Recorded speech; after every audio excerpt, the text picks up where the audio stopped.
मुंबई महापालिकेमधल्या अपयशानंतर दादांच्या राष्ट्रवादीचं चिंतन शिबिर पार पडलं आणि यावेळेला दादांच्या राष्ट्रवादीच्या उमेदवारांनी पराभवाचं खापर भाजप शिवसेनेवर फोडलंय।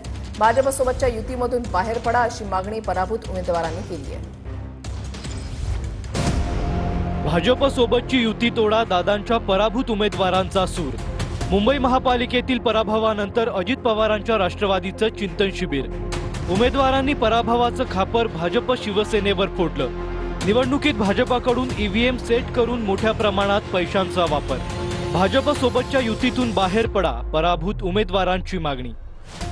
भिवंडीमधील काँग्रेसचे नवनिर्वाचित नगरसेवक सध्या अज्ञातस्थळी आहेत। भिवंडी पालिकेमधील काँग्रेस नगरसेवकांची काल कोकण भवनामध्ये नोंद झाली आहे। कोकण भवनात नोंद केल्यानंतर नगरसेवकांना अज्ञातस्थळी नेण्यात आलंय। भिवंडीमध्ये काँग्रेस पवारांची एनसीपी सपा सत्ता स्थापन करू शकतात। कोणार्क विकास आघाडी 4, भिवंडी विकास आघाडी 3 यांची भूमिका आता निर्णायक ठरणार आहे।